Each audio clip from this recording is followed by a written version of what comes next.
Hello and welcome to episode 2 of my loot run sped up Project Zomboid series. This is going to both be that, some talked over gameplay, but in between that, I'm going to be sprinkling in my game and review for this game because I wanted to get it over with. I've been playing it a lot. I've been doing the game and reviews a lot, so I'm getting way better at it. And I have all my bullet points down. I've done a lot of scripting for this. I just want to get out of the way because I have a bunch more Project Zomboid footage that I need to compact and edit. So this will be a bit janky. You guys will get the game and review segments like the UI, the world design, the music, the sound design, all of that. But then you'll also get kind of randomly splashed in there like, oh, now I'm heading up north, or I thought I had to loot more.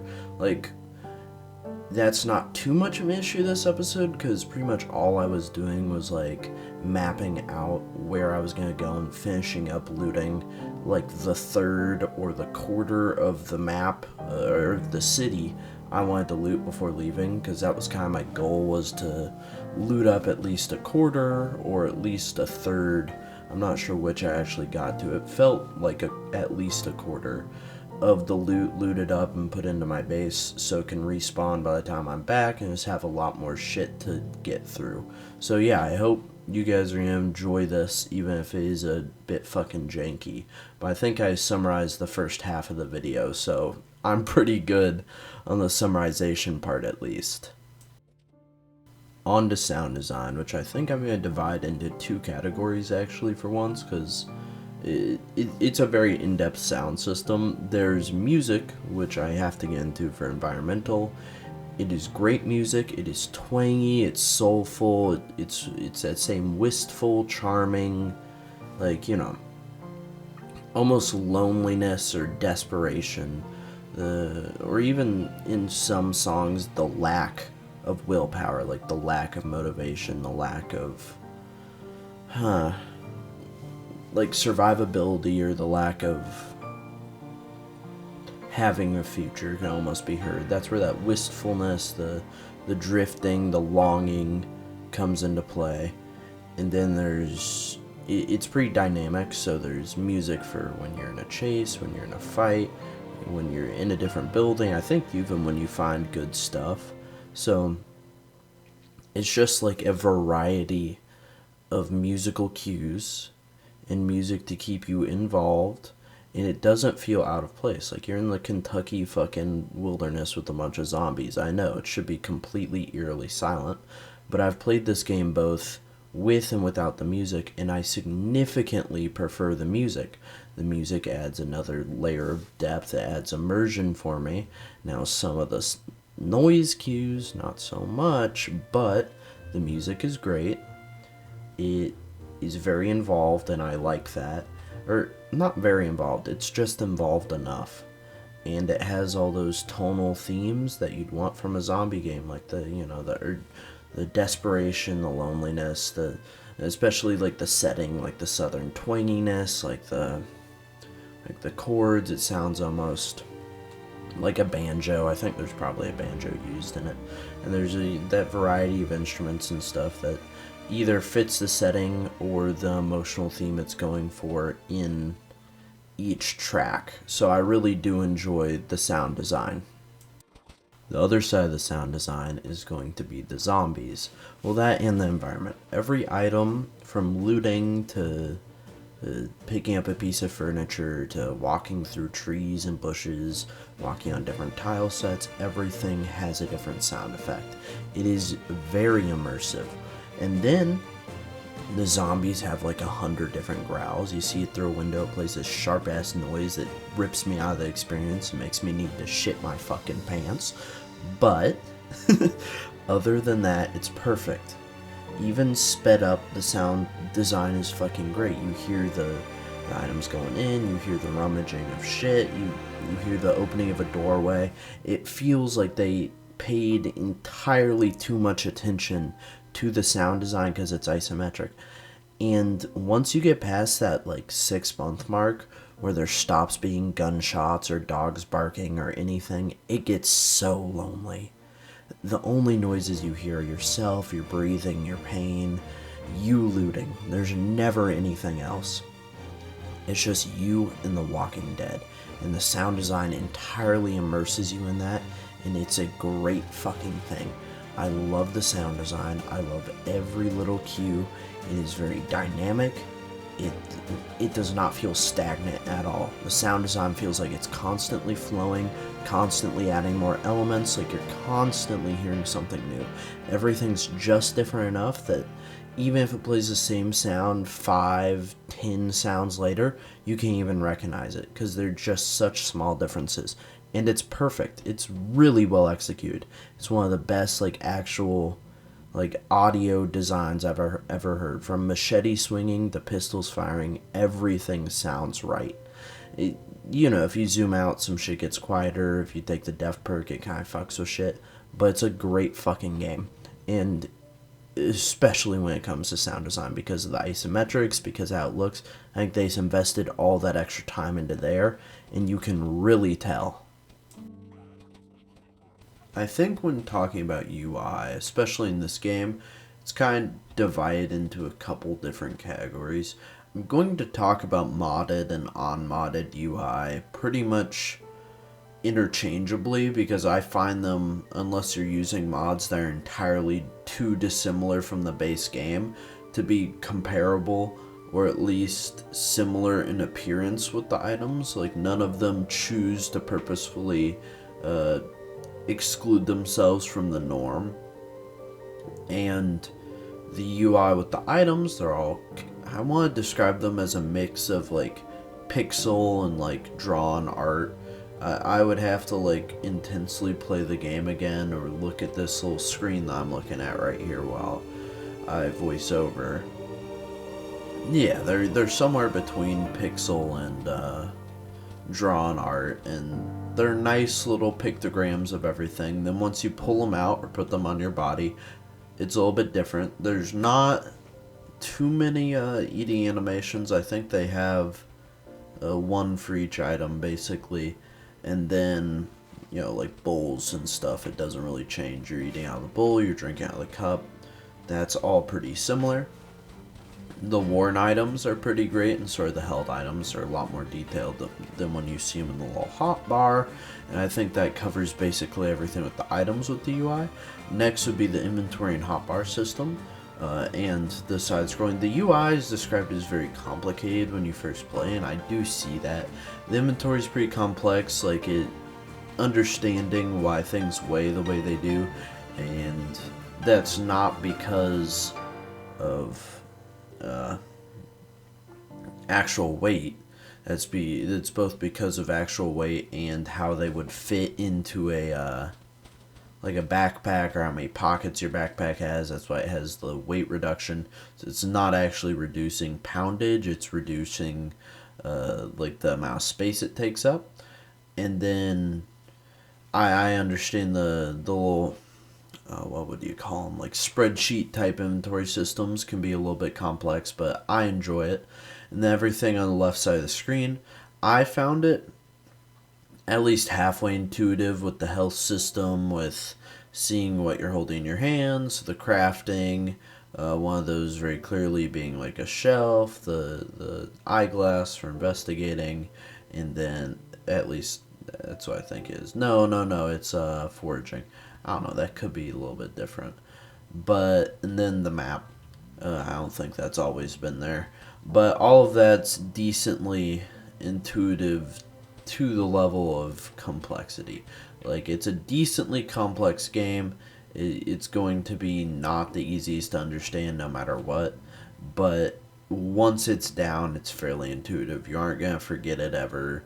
It's not going to be too complicated that it's burdensome every time. It just takes a bit to learn, and I think that's how a lot of good games, or not necessarily good games, a lot of more complex but intuitive and fun to play games are. My last take for this section of bullet points was pretty fucking bad. Fan in the background, everything. So I've, made it a bit better. I've concised my bullet points, but I'm still going to probably divide it up into a couple little recording sessions so I don't have to take a 30-minute take or whatever. But yeah, there's a lot to talk about when it comes to world design. Whether it's modded or unmodded, so your vanilla experience or your not vanilla experience, there's a whole lot of shit to talk about. And I want to get into it. I'm going to go over vanilla first. I'm going to divide it into sections so I can more easily talk about it. Vanilla map is huge. You do not need modded maps at all. I have not been to every city. I always set a goal for myself, start in Rosewood, start in Riverside, head over to Louisville, have that be your hope. There, your goal to set up there, or to go shooting at the mall, whatever kind of aspiration you have. That's how you set your goals, that's how you progress. The game is so fucking huge that I've never had a run be the same. I've gone a lumber axe from Riverside and I went left towards the edge of the map and I found a little gun store over there. I lived there. There was also times where I lived in these huge mansions. I've lived in the woods. I've lived in bunkers. You guys have seen me live in a bunker.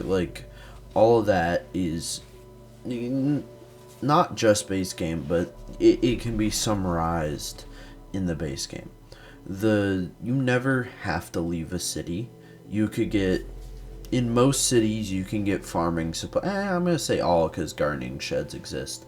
In all cities, you can get gardening supplies. You can just stay in that city, pretty much live off of the loot in the houses forever.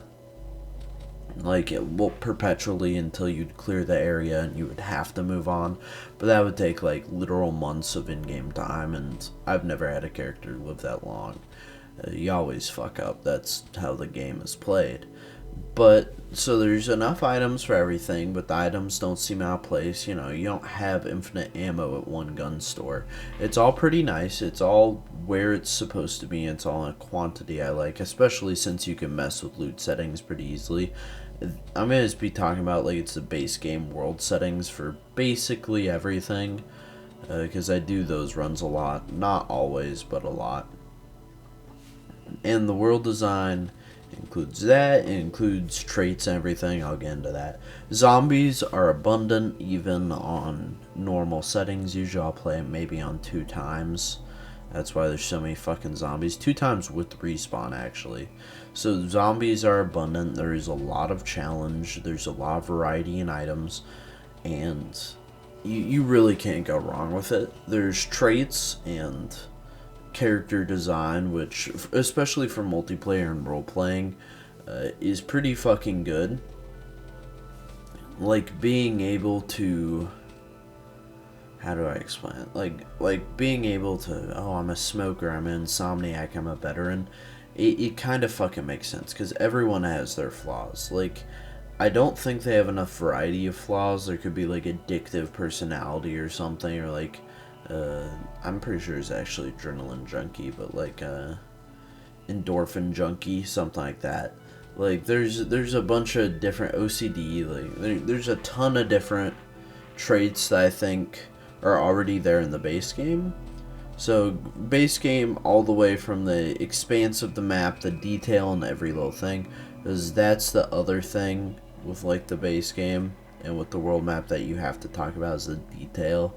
Every single city has a massive amount of detail. Every single city has a massive amount of shit in it, from little things in each house, from random survivor houses. And those survivor houses, I'm pretty sure being custom designed, but they could also just have a code to put boards on windows and stuff. But I love it. Each house in each city fits really well, is really good. There's nothing wrong with it. I don't know what to argue.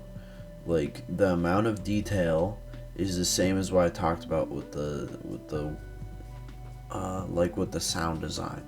It's great fucking detail. It's eerie, it's empty, it's lonely. The houses are semi-realistic. You can entirely immerse yourself in it very easily. And that's just the base game. Now on to modded, which I think might actually be a bit shorter to cover. Modded is fucking insane. It really depends on the quality of mods. I make sure I have a bunch of high quality map mods, and honestly, they're some of my favorite parts of the game. I love the high quality, I love the uniqueness, I love being able to spawn in fucking 42 different counties whenever I please. Like, you know, spawn in Raven Creek lasts exactly 13 minutes, then spawn in, like, I don't fucking know, little township and last forever. Like, there's just so many good fucking map mods, and the design is impeccable. Like, there's way more detail, the trash, the crashed cars, the garbage in the streets, the little details of businesses outside of towns, all the businesses inside, enough houses to have both customers and people working at those businesses. It's good fucking design. I really like the game. Like, it's my favorite fucking shit ever with modded maps.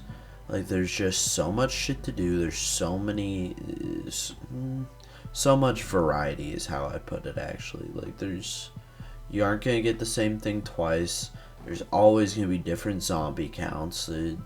You can revisit a place and it'll feel pretty nice, but I just don't recommend spawning in the same place every time. I like spawning different places at least every other time.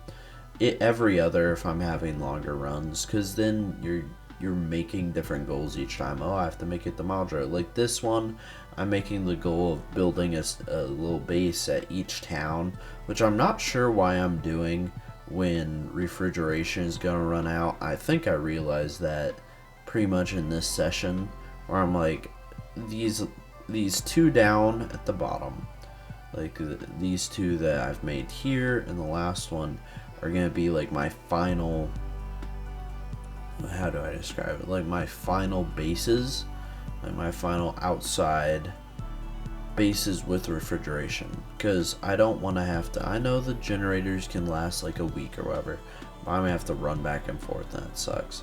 And I guess the only other thing to add with the modded maps is, oh my lord, is like, it's not only modded maps, there's mod cars. You can get almost any car you want or any car you like. I fucking love that. I have so many car mods, the weapon mods and the trait mods. I think I have 2 different trait mods. They add traits for everything from resurrecting from the dead, some unrealistic shit, turning you into a Terminator, to shit like, how do I explain it? You know, you go from turning into a Terminator to like being sleepy or something. There's just so much variety with what you can and can't do with those traits that it's pretty fucking lovely. Like, you aren't going to run out of things to do, and that's just how I like it. Like, I like having all the variety, being able to make a different character each time. I do like upping the depending on my character's age, I do like upping their passive stat points and stuff, but that's just my playstyle. And that's the thing with the mod maps, it supports almost every playstyle, and dude, there's just way too much to talk about. I've been rambly here. I'll probably talk about more concisely later on, like what I like about each map or something, but I hope I've at least gotten like the idea across of what I mean with like the variety, and having so many map mods gives you this unique feeling. Each one is usually so well designed because they want to keep up either with the base game or they want to do better than the base game, is what I found. Is they want to keep up a standard or do better, and that's absolutely the perfect thought to have, is to want to uphold or make better, and most of them do make it better. I've not had a map mod that I've had installed for longer than 1 or 2 sessions that wasn't, I would have to say, better in the base game. So every critique and compliment I gave during the base game talking about the map holds here, and probably holds even more true or even more elevated. I got really sidetracked with designing a cosplay in between recording sessions, so I'm going to hopefully get back to that, so I'm going to wrap this up rather quickly. The final review for this game is actually kind of complex, as you take all those factors into hand, then you have to look at the art style, you have to look at, how long it's been in development. It used to be NPCs, there's promises of all this stuff. Each update completely fucking breaks my game, even if it's a minor update. So, like, there's not going to be many more of these episodes. Like, this series is going to end. I'm going to quit PZ for probably 6 months, because I spent like a month on this. And then I'm going to boot up one time. It's just not going to boot up. And none of you are going to be able to help me. If you can, then I'll fucking throw a celebration. But every fucking time it doesn't boot up, it's done. So there's all these issues with it. That comes in the final review. If we look at purely with how much I enjoy it, when I'm not fucking miserable from losing all my progress, like an 8.6. If we include like the progress, the updates breaking it, I know that's my mods, but still, I only run like 400 mods. It's not that extreme. But if we take all that into account, the final review and everything, I'm gonna have to go with 7.1. I'm not gonna remember that. The review in the the review in the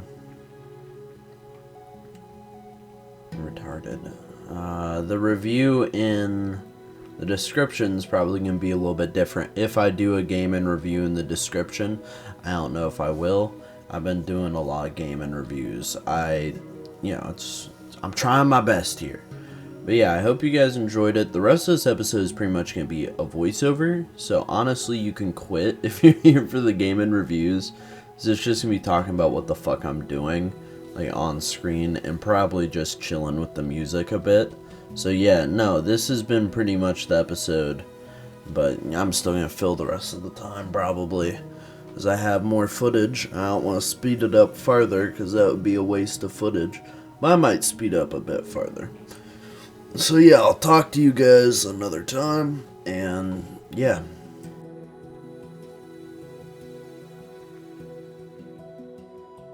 So for the rest of the time here, I was basically looting the school. I wanted to hit the gas station, and I think a medical facility before I went. I kinda wish I had more room in my backpacks and shit, but I don't mind.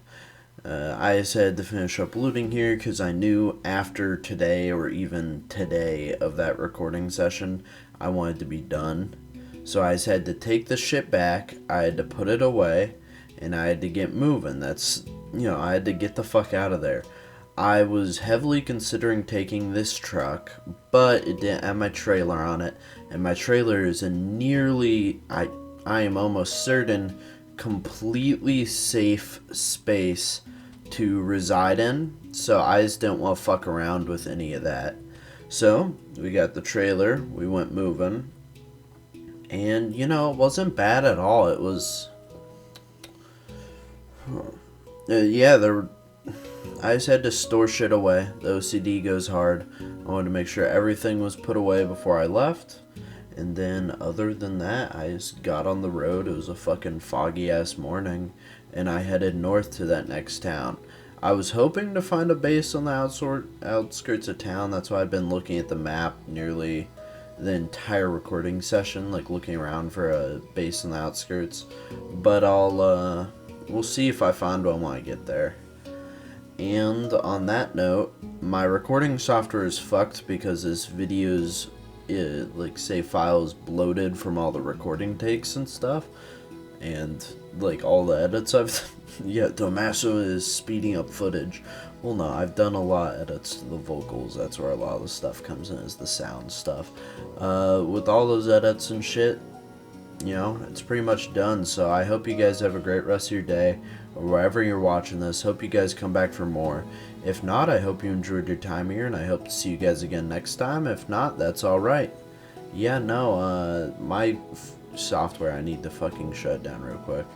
This is fucked right now. But yeah, I hope you guys, I already said that, but you know, I do hope you guys the best, because I don't know, I wasn't expecting 30 subscribers this quickly, and that shit is fucking awesome. Or at least when I'm dubbing this 30 subscribers, and you guys are fucking badass, and you know, I say it every fucking session. It helps me be able to relax, to be able to make these videos, and the fact people watch them makes it feel like it has even more of a purpose, so I don't feel guilty doing it. So thank you guys, and yeah, have a wonderful day.